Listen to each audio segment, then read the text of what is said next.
Yo, what's up mga master? Mark Music here. Ngayon tuturuan ko kayo mga master, yan, kung paano mag-change between sa mga chords as beginners. At sa video to mga master is ituturo din natin kung paano mag-strum as beginners. Ano ba ang mga proper or pamamaraan kung paano mag-strum. Kaya kung beginners ka is panoorin mo to mga master kasi magbibigay ito ng tulong para sa inyo mga master. Di po ako professional na gitarista, nagtuturo lang po ako base sa alam ko, sa sarili kong research, experience. Nasa inyo na yan kung susundin nyo to o hindi ang may tinuturo ko. Let's go! Kung baguhan ka is makinig ka dito mga master kasi napakalaking tulong nito mga master na kaya pala tayo nahihirapan magko-chords. Ganito. Change between sa chords. Yan. For example, meron tayong chords na G, then sunod niya is D, tapos C, yan. Ito yung di natin napapansin as beginners ang akala natin kailangan ito yung ating G, yan, or ito mayroong ring finger, or meron ding G na ganito, yan, di ba? Ganyan ang forma ng mga daliri. Meron kasi yung mga master may effect yan sa ginagamit nating mga chords. Example, gagamitin kong chords is ganito, yan. Then yung susunod ko na chords is D. So, ang mangyayari sa daliri ko, magre-reset siya. Kumbaga, bibitawan ko lahat muna, then itatarget ko yung mga pinipindot ng D. Ganon. Nagre-reset yung ating mga daliri. Hindi lang natin napapansin na ganon pala yun. Kaya parang sabihin natin, ang hirap mag-gitara. Sa chords pa lang, parang hirap kasi kailangan masyadong mabilis, sobrang bilis. Hindi. Meron siyang pamamaraan mga master. Example, pag yung chords natin is yung pagkakasunod G, din D yung susunod, hindi ka pwedeng gumamit nito. Take note mga master, as beginners, hindi ka pwedeng gumamit nitong G na ito kasi mahirapan ka niyan, masyado mabilis ang lipat, at yun yung dahilan kung bakit paputol-putol yung ating strum, kasi dapat yung strum natin tuloy-tuloy. Dapat ganito, diba? Tuloy-tuloy ganyan. Diba? Pansin niyo mga master, diba? Tuloy-tuloy yung aking strum. Pero pag beginners tayo dati, baguhan pa tayo, is ganitong ginagawa natin, ito yung ating G. Then iniisip natin, baka magkamali tayo ng lipat kasi reset ang nangyari sa ating daliri. Yan. Tapos ganoon na naman. Yan. Normal naman yun. Pero ito kasi yung pinaka best way na para matutunan natin ng mabilis. Kung gusto niyo ng mabilis na pamamaraan yung matutunan yung mga chords, ito na yun. So yung G na ito, hindi ko siya gagamitin. Ang gagamitin kong G is yung G na ito. Yan. Same lang yan sila mga master, kahit yung wala yung ring or merong ring. Yan. Same lang yan silang G. Pero ito kasi yung kagandahan dito na G. Pag ilalagay natin na meron siyang additional na ring finger, yan. Kumbaga dalawang string, ganyan. Kasi, meron na tayong daliring naka-prepared na sa susunod na chords natin. Yung daliri na yun is yung ating ring finger. Yan.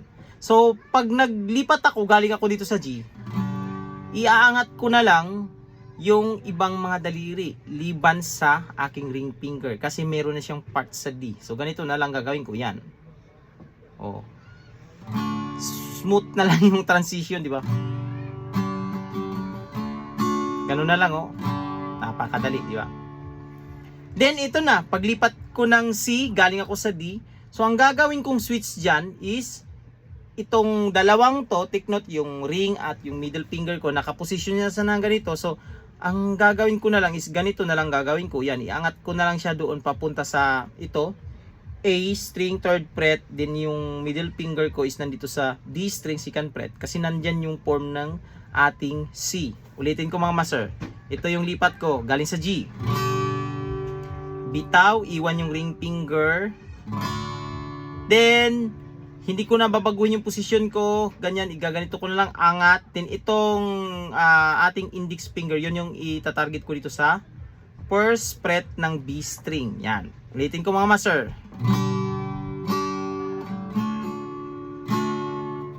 Angat, gano'n.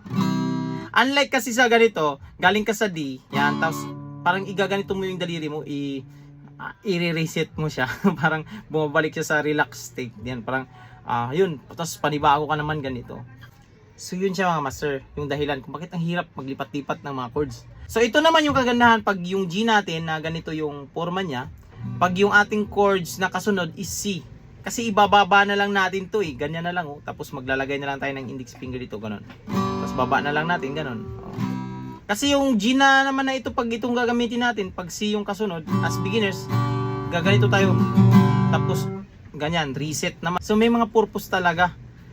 At pag G naman natin, ganito yung forma natin, din susunod natin is B minor, yan na bar chords, yung ganito. Total reset naman yung mangyayari. Kasi again, meron na namang mga daliri na wala sa kasunod na chords. Example, G tayo, din B minor yung sunod natin. So magre-reset tayo, tatarget natin yung mga notes na papunta dito sa ating B minor. Pero kung gagamitin kong G is ganito, again, meron naman tayong index finger na naka-prepared na siya doon sa ating B. Yan, may part na siya doon sa B minor natin ng chords. Yung A string, second fret. So ganito na lang gagawin ko. Iiwan ko yung index finger, then naka-prepare na yung mga daliri ko. Ito na lang ang problemahin ko. Yan. Ganun, smooth transition na lang. Unlike dito, parang, siyempre mabilis na ako kasi alam ko na, pero sa mga baguhan, mahirapan pa pag paano ilipat yun ng ganun kabilis. Pag galing naman tayo sa G papuntang E minor, so madali na lang siya kasi iwan natin yung ring finger natin. Ito naman, kahit anong posisyon natin na G, kahit itong G na ito o ito, parehong applicable sila. So, pag G na ito, yan. So, tatanggalin ko lang yung ring at pinky, ililipat ko lang yung aking ring dito sa baba. Yan. At dito naman, tatanggalin ko yung middle, ring at pinky. Yung aking index is nandyan lang siya, naka-iwan siya. So, ganito na lang din gagawin ko. Pag tanggal ng mga daliri, ilalagay ko na lang yung aking middle finger dito sa baba ng aking index finger. Yan. So, madali na lang. G, E minor at C. So, pag ganito yung gagawin kong G, tapos E minor, ganyan. Ito na naman, may tricky part na naman dito kasi mag-switch yung dalawa, gaganito na naman, gaganito siya. Yan, kumbaga, gaganito, yan.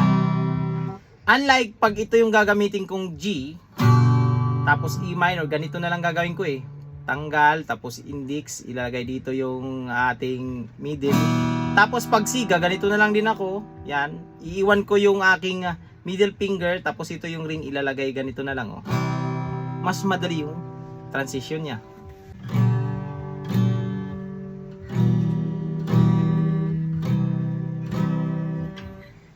Diba? C natin to D, ang gagawin natin mga master is C to D. So para hindi mahirapan, wag tayong i-reset natin yung ating daliri, bitawan talaga lahat. Yan, although dito sa ating C is kailangan nating bitawan lahat, pero yung posisyon ng daliri natin, yan mga ganyan, huwag nating i-relax ba, huwag nating i-ganito kasi mahirapan tayo. So ang gagawin lang natin, itatarget ko na agad ito, index finger ko, target ko agad yung G string, second fret ito. Diyan agad yung lipat ko, yan ganun ang switching nyo, yan, ganyan. Then, kung napapansin niyo yung forma na to, ibababa ko lang ito, yan, yung galing dito sa C, ibababa ko lang sila ng pagganito. Unlike sa pagbibitawan talagang total bitaw, yan hindi magpanibago siya, yan, ganun. Kadalasan talaga dito struggle paglipat-lipat ng mga chords. Ano ba talaga yung technique? Ito na mga master, yung strumming. Paano mag-strumming? So ito yun siya. Tandaan na mabuti mga master na yung mga nakikita natin ng mga strum pattern, yung may mga down, down, up, down, up, down, yan, or meron ding down, down, up, down, up, down, down, down. At meron ding down, down, down, up, down, down, up. Ang tawag diyan sa kanilang mga master is mga strum pattern, exercises lang yan. Hindi natin yan gawing basihan. Kasi ayo dati is parang basihan na natin siya. Hindi. Ang strum pattern na yan, yan yung mga exercises para sa ating right hand. Para hindi tayo mahirapan ba? Basta bibilang lang tayo ng 4. 1. Lalagyan lang natin ng and sa gitna. 1 and 2 and 3 and 4. 1 and 2 and 3 and 4. Sir, may mga metronome yan. Yung ibig sabihin ng metronome, yun yung beat, yung click track, yan. Yung naririnig natin, yan yung metronome.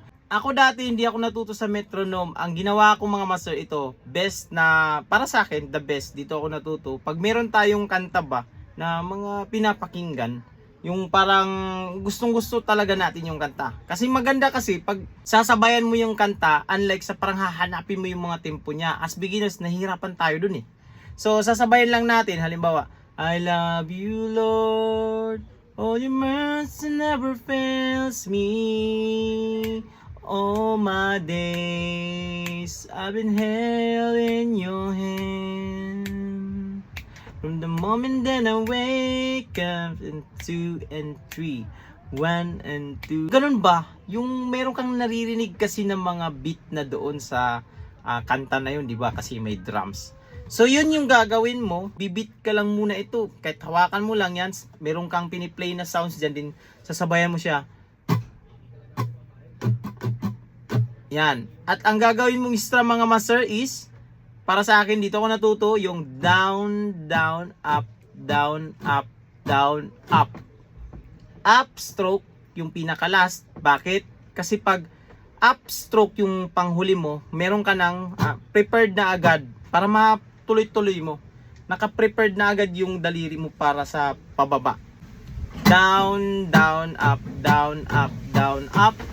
Down, down, up, down, up, down, up, down, down, up, down, up, down, up, down, down, up, down, up, down, up. Ganon. Unlike kasi pag down yung panghuli, kasi akit pa yung ating kamay para another down. Baka hindi siya mag tuloy-tuloy. Ito mga master, as beginners, pukusan nyo yung strumming muna kahit yung chords natin sa kana. Yan. Para pag magko-chords kayo, tuloy-tuloy mo nang magagawa. Yan. Hindi na yung ganito ba na then ganon. Kasi sinasabay kasi agad natin dalawa eh.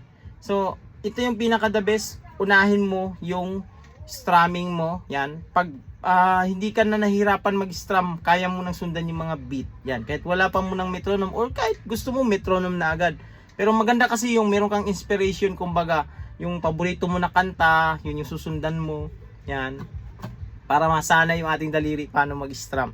So yun lang siya mga master. Susundan nyo lang to talaga yung step na to mga master. Matutunan nyo na mabilis na hindi kayo nahihirapan mag-gitara as beginners. So hanggang dito lang sa video natin na to mga master. Sana huwag itong kalimutang i-share sa mga kaibigan nyo, kilala nyo na mahilig din sa gitara. So hanggang dito lang. This is Mark Music. God bless you all. Peace out.